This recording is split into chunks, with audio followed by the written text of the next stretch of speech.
If you can hear my voice, it means you survived the first night. Congratulations. But don't celebrate yet. Celebration is a luxury we can no longer afford, because day one was the terror of chaos. It was the adrenaline, it was the screaming, it was the fire. But day two is the torture of silence. Yesterday, adrenaline saved your life. You ran. You screamed until your throat bled. You fought on instinct, like a cornered animal. But this morning, as the sun rises over the ashes of what used to be America, that adrenaline is gone. It has burned out, leaving you cold, leaving you empty. The only things left are the hunger, the thirst, and the brutal, absolute truth. The cavalry isn't coming. There are no sirens in the distance. 911 is dead. The internet is dead. The government is a memory. And if you aren't careful, when you step out that door in the next 10 minutes, you'll be dead too. Welcome to day 2 of the end. I woke up on the floor. My head felt like it was split open by a sledgehammer. For a split second, just a heartbeat. I thought it was a nightmare. My brain tried to trick me. It told me that I'd reach for my phone, kill the alarm, and go to work. I'd sit in traffic. I'd drink bad coffee. I'd complain about the weather. God, I would give anything to complain about the weather right now. But then, the smell hit me. It's a specific smell. Once you smell it, you never forget it. The smell of burning plastic, sulfur, and rotting meat, cooking in the heat. I opened my eyes. The ceiling fan was still, dead still. I checked my phone. Black screen, no signal. The red battery icon was the last artificial light I saw. Now, it's just a black mirror reflecting a ghost. I stood up. My joints popped. My mouth tasted like copper and dust. I walked to the window, and I looked down. Yesterday, that street down there was a river of people and noise, a living artery of the city. Today, it's a graveyard of twisted metal. Cars abandoned in the middle of the highway. Doors left open. Suitcases spilled onto the asphalt. But the bodies from up here, they look like bundles of clothes thrown away. But I know better. The biggest difference between the movies and reality isn't the monsters. It's the silence. You expect a soundtrack. You expect screams. But the silence of 300 million people shutting down at once, it's heavy. It has weight. It presses against your eardrums until you can hear the blood rushing in your own vein. I walked to the kitchen. Habit. Muscle memory. I turned the handle of the faucet. It hissed once, dry and mocking, and then died. No water pressure. The grid is gone. That's when reality slapped me in the face. Hard. I'm on the 15th floor. No power, no water, and the plastic bottle on the table is half empty. Day 2 isn't about fighting zombies. Day 2 isn't about being a hero. Day 2 is a war against thirst. And I am already losing. First rule of the new world. Inventory check. I dumped my backpack onto the floor. The sound of the items hitting the wood echoed too loud in the quiet room. I looked at my wealth. In the old world, I was a nobody. In this world, this pile of junk determines if I see the sunset. 1 box of matches, a multi-tool, 2 protein bars, chocolate flavor, a roll of silver duct tape, and a crumpled map of the city. I opened my wallet. $300 in cash. Platinum credit cards. I stared at Benjamin Franklin's face. He looked smug. I took the lighter, and I burned the bill. It burned bright for 3 seconds. That's all money is worth now. A fleeting source of heat. The only things of value are what you can carry on your back and what you can hold in your hand. I picked up the gun, a 9mm semi-automatic. I bought it 3 years ago for home defense.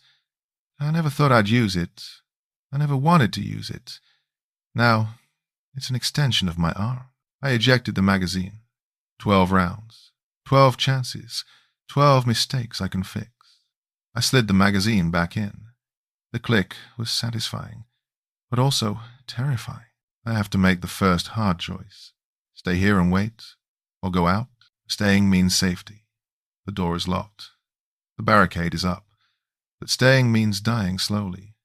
It means watching that water bottle get lower and lower until the madness sets in. Going out. Going out means entering the hunting ground. It means facing the things that used to be our neighbors. But it's the only way to find water. I look into the cracked mirror in the hallway. The person staring back isn't an office worker anymore. The softness is gone from the face. The eyes have changed. Those are the eyes of a cornered animal. Calculating. Cold. Scared. I grabbed a stack of old magazines. Fashion magazines. Vogue, GQ. Thick, glossy paper. I wrapped them around my forearms. I wrapped them around my shin. I used the duct tape to bind them tight. Layer upon layer. An old trick I learned on the internet. Back when the internet existed. It might not stop a bullet, but it will stop teeth. It will stop a bite. I feel ridiculous. I look like a gladiator made of garbage. But in the apocalypse, dignity gets you killed. Survival is ugly. I tied my boots. Double knots. You can't trip. If you trip, you die. I put on my backpack. I chambered a round in the pistol. Use the safety? No. Not today. Seconds count. I walked to the door. My hand hovered over the lock. This is the threshold. Inside is the past. Outside is the future. And the future is dark. I unlocked the deadbolt. Click. The sound was like a gunshot in the silence. I opened the door. The hallway. It used to be a mundane walk to the elevator. Now it's a dungeon. The emergency lights are dead. The only light comes from the stairwell exit sign, a sickly green glow at the end of the tunnel. The smell is stronger here. Musk, sweat, fear, and something metallic, like old pennies. Blood. I move. Heel to toe. Heel to toe. Roll the foot. Don't make a sound. I learned that from a video game. Crazy what becomes useful when the world ends. I pass apartment 15B. The door is closed. I can hear something inside. A scratching sound. Rhythmic. Scrape. Scrape. Scrape. Like someone digging through the drywall with their fingernails. I don't stop. I don't knock. I don't ask if they need help. Compassion is a weakness I left in the apartment. I reach the stairwell.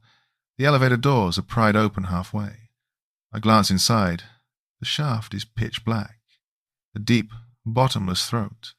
I hear wind howling up from the bottom. No. Stairs. Always the stairs. 15 floors down. Each floor is a gamble. Floor 14, Fleer. Floor 13. See a suitcase spilled open. Someone left in a hurry. Floor 10. Freeze. There is a body on the landing. A man. Wearing a security guard uniform. He's sitting against the wall. The head slumped forward. Is he dead? Or is he sleeping?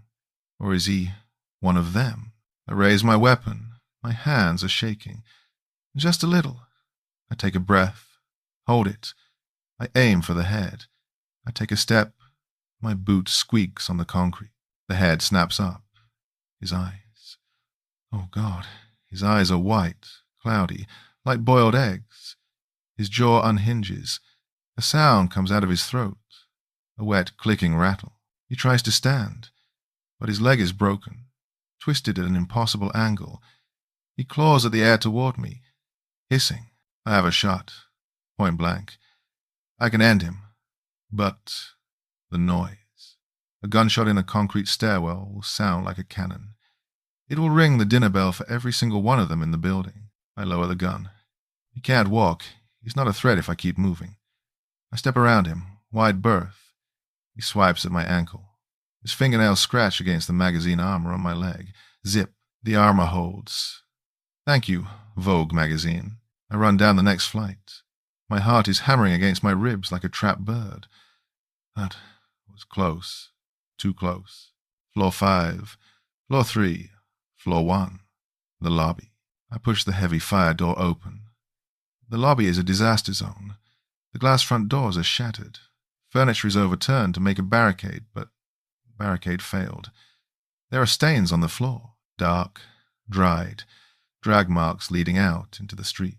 I step over the debris. Glass crunches under my boots. Every step feels like a betrayal of stealth, but I have to get out. I need water. I step out of the building. The heat hits me first, then the brightness. The sun doesn't care that the world ended. It shines just as bright. It burns just as hot. The street is wide and exposed. I feel naked. I stick to the shadows of the buildings, moving cover to cover. Behind a car, behind a mailbox. Scan left, scan right, check your 6. I see a convenience store on the corner. Joe's Market. The sign is hanging by one wire. That's the target. Water, food, maybe medicine. I approach slowly. The front window is gone, smashed inward. That's a bad sign. It means people have been here, and people are worse than the infected. I peek inside. The shelves have been raped, stripped bare. Cans of food? Gone. Water? Gone. Medicine? Gone. Even the cigarettes are gone. I step inside. The floor is sticky. Spilled soda, melted ice cream, and the smell of rotting dairy is nauseating. I walk the aisles, hoping, praying for something they missed. Nothing but useless junk. Birthday cards, a rack of sunglasses, breath mints. I grab a handful of mints. Calories are calories. I go to the back room. Storage. Maybe there's a crate they missed. The door is locked. Employees only. I kick it once, twice. The wood splinters. I enter the back room. It's dark, and it's not empty. There is a man there. He's not infected. He's alive. He's holding a knife, a butcher knife. He looks at me. His eyes are wild, bloodshot. He's terrified. "Get back," he screams. His voice cracks. "It's mine. All of it." I look at what he's guarding. A single case of water. 24 bottles. Blue plastic gold. I raise my gun. "I just want a bottle," I say. My voice sounds raspy. Strange. I haven't spoken in 24 hours. "No," he screams. He lunges. He's fast. Desperation makes people fast. I have a split second. Shoot him? Kill a human being for water? Yesterday, I was a civilized man. I paid my taxes. I held doors open for old ladies. Today, am I a murderer? He swings the knife. I dodge. The blade slashes the air inches from my face. I step back. I aim at his chest. Center mass. "Stop!" I yell. He doesn't stop. He roars and charges again. I don't have a choice. Or maybe I do. And I'm making the wrong one. I pull the trigger. Bang. The sound is deafening in the small room. My ears ring. The muzzle flash blinds me for a second. The man drops. He hits the floor heavy, like a sack of wet cement. The knife skitters away. He gasps. Blood bubbles on his lips. He looks at me, confused, as if he can't believe I actually did it. And then he stops moving. Silence returns. But it's different now. It's heavier. I just killed a man. I look at the gun in my hand. It's smoking slightly. I look at the water. Was it worth it? I grab the case of water. It's heavy, but I carry it. I have to. I stepped over the line. I crossed the boundary. I can't go back now. I run out of the store. The gunshot will attract attention. I need to disappear. I sprint down the alleyway. My lungs burn. My legs scream. The water bottles slosh rhythmically against my back. I find a garage, an old auto repair shop. The side door is unlocked. I slip inside. It smells like oil and gasoline, but it's dark and it's empty. I slide down against the wall. My legs give out. I sit on the cold concrete. I rip open the plastic of the water case. I grab a bottle. I tear the cap off with my teeth. I drink. The water is warm. It tastes like plastic, but it is the best thing I have ever tasted in my life. I drink the whole bottle in one breath, then another. I wipe my mouth. I look at my hands. They are shaking uncontrollably. Not from fear, from the crash. The adrenaline is leaving again. The sun is setting. I can see the light fading through the dirty windows. The shadows are getting longer, stretching out like fingers to grab me. Night is coming. If the day belongs to the hunters, the night belongs to them. Outside, the city begins to wake up. I hear the screams start, distant at first, then closer. Howls, shrieks, sounds that no human throat should make. They are hungry. And now, so am I. I open a protein bar. It tastes like chalk. I eat it anyway. I sit in the dark, weapon in my lap. 1 round less in the magazine. 11 rounds. 11 chances left. I think about the man in the store. I don't know his name. I never will. He died for water. I killed for water. Is this who I am now? Day 2 is ending. I survived, but I feel less human than I did this morning. Humanity is a mask we wear when everything is okay. When the lights go out, the mask falls off, and underneath, we are just meat. Meat trying not to be eaten. Tomorrow is day 3. The water won't last forever. The food will run out, the smell will get worse, and the survivors, the ones who are left, they will be harder, faster, crueler. I check the safety on the gun. Off. Always off. I lean my head back against the wall. I close my eyes. But I don't sleep. I can't sleep. In this new world, sleep is the cousin of death. You nod off. You don't wake up. So I listen. I listen to the wind. I listen to the screams. I listen to the silence. Don't trust the silence. The silence is a lie. The silence is just the world holding its breath before it screams again. Day 3 is coming. And I am still here.